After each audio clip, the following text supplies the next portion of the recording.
सुबह के चमकते सूरज के साथ गलियां जिंदगी से भर गई हैं। बच्चे स्कूल बैग्स के साथ भाग रहे हैं और हवा में नए दिन की रोशनी है। अरे बाप रे, फिर से लेट हो जाऊंगे। पापा हमेशा की तरह चाय की चुस्की लेते रहे। उनकी कलाई पर वही पुरानी घड़ी हल्की सी चमक रही थी। पापा, ये घड़ी ना इतनी पुरानी लगती है।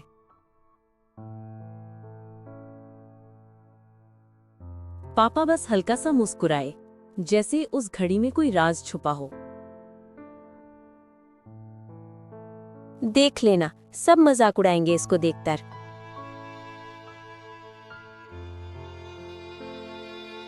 पर रिया को क्या पता था, यही पुरानी घड़ी उसके दिल को हमेशा के लिए बदलने वाली थी। स्कूल के मैदान में रिया दोस्तों के बीच हंसते हुए चल रही थी। दिन का उजाला, दोस्तों की शरारतें। अरे रिया, ये कैसी घड़ी है? बिल्कुल दादाजी वाली लग रही है। रिया मुस्कुराने की कोशिश करती रही, मगर उसकी आंखों में झुंझलाहट साफ थी। देखो देखो, ऐसे टाइम देखते हैं दादाजी। रिया ने बैग की पट्टी कसकर पकड़ ली और नजरें घड़ी पर टिक गईं। चेहरे पर हल्की उदासी झलकने लगी। वो तेज कदमों से दोस्तों से दूर चली गई। पीछे अब भी हंसी की गूंज थी। सबको मजाक ही लगता है। सूरज की किरणों में वो पुरानी घड़ी हल्का सा चमकी, जैसे अपने अंदर कोई राज छुपाए बैठी हो। शाम ढल चुकी थी। पापा कुर्सी पर बैठे थे, चेहरे पर थकान मगर हल्की सी मुस्कान भी। अचानक उनकी घड़ी की टिक टिक थम गई, जैसे वक्त ठहर गया हो। पापा ने धीरे से कलाई से घड़ी उतारी और लकड़ी की मेज पर रख दी। ये घड़ी ही तो हर वक्त अटकी रहती है।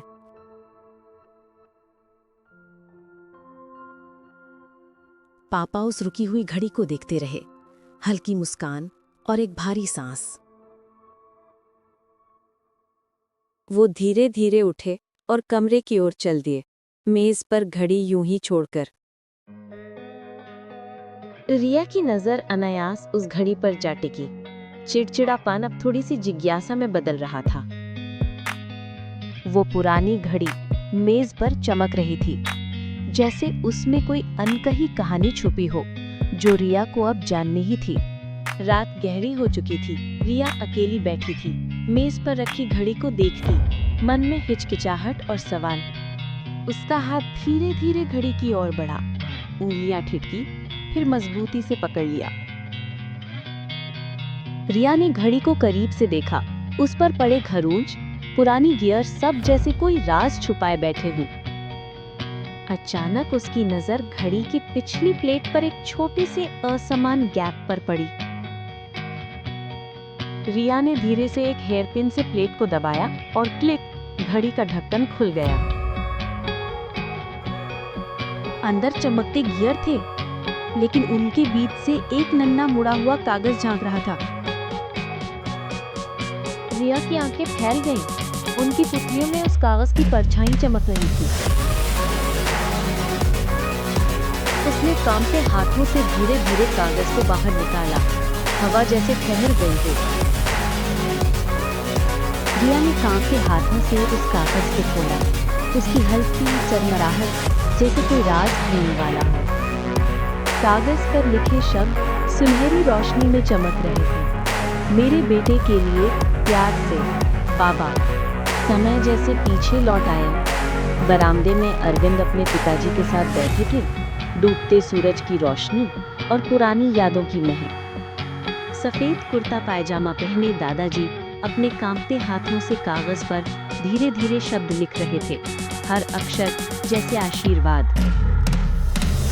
उन्होंने कलम रख दी और एक स्नेह भरी मुस्कान के साथ कागज को सावधानी से मोड़ा।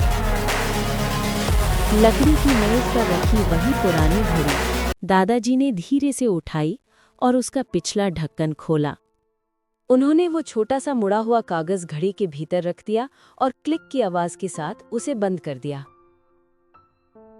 फिर चमकती आंखों से अरविंद को देखा और घड़ी उनके हाथों में सौंप दी, जैसे विरासत, जैसे दुआ। अरविंद की आंखों में नमी भर आई। उसने सिर झुका लिया और घड़ी को सीने से कसकर लगा लिया। दादाजी ने अरविंद के कंधे पर हाथ रखा और मुस्कुराए, जैसे अनुभव और स्नेह उसी पल सौंप दिया हो। धीरे धीरे दृश्य धुंधला हुआ और वर्तमान में लौट आया। रिया की आंखों में वही कागज चमक रहा था जो पीढ़ियों को जोड़ रहा था। रिया की हथेलियों में वो पुरानी घड़ी थी, उसकी आंखों में आंसू और हैरानी, जैसे अभी अभी कोई अनमोल खजाना मिल गया हो। धीरे धीरे उसने कपड़े से घड़ी को पोंछना शुरू किया, हर रेखा, हर खरोच को प्यार से सहलाते हुए। उसने कांपते हाथों से घड़ी खोली और गियर को संभालते हुए ठीक किया। चेहरे पर उम्मीद, दिल में हिम्मत। टिक टिक घड़ी फिर चल पड़ी। रिया की सांस थम गई और आंसुओं के बीच हल्की सी मुस्कान खिल उठी।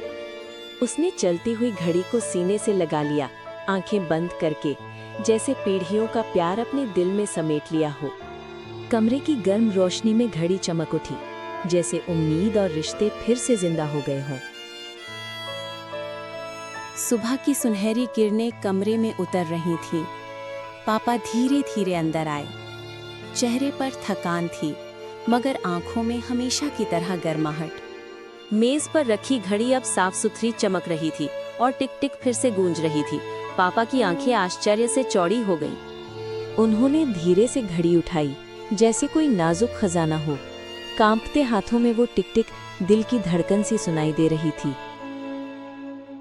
मुड़कर देखा तो दरवाजे पर रिया खड़ी थी, बड़ी बड़ी आंखों में मासूम मुस्कान लिए चुपचाप पापा को देख रही थी। नजरें मिली, कोई शब्द नहीं। पापा की आंखें भीग गईं, होंठों पर हल्की शुक्रिया भरी मुस्कान थी। रिया आगे बढ़ी, पापा ने उसके सिर पर हाथ रखा। आशीर्वाद और प्यार बिना बोले ही सब कह गया। कमरे में सुनहरी रोशनी छा गई। पापा ने घड़ी बांह पर बांध ली और रिया उनके पास खड़ी मुस्कुरा रही थी। उस पल पूरा घर रिश्तों की गर्माहट से भर गया। सुबह की सुनहरी धूप में रिया आत्मविश्वास से स्कूल की ओर बढ़ रही थी। कंधे पर बैग उछलता और कलाई पर वो पुरानी घड़ी अब नई चमक से दमक रही थी। रिया ने मुस्कुराकर घड़ी को ठीक किया, जैसे उस धड़कती टिक टिक में पापा का प्यार और दादाजी का आशीर्वाद छुपा हो। कभी-कभी पुराने सामानों में नए रिश्तों की गहराई छुपी होती है और वही रिश्ते हमें जीवन भर संजोए रखते हैं। ये घड़ी सिर्फ वक्त नहीं, यादों और रिश्तों का खजाना है। और ऐसी ही कहानियां हैं छुपी है हर दिल में। और भी दिल छू लेने वाली कहानियां सुनने के लिए टेल्स बाय अंजी को सब्सक्राइब करना ना भूलें।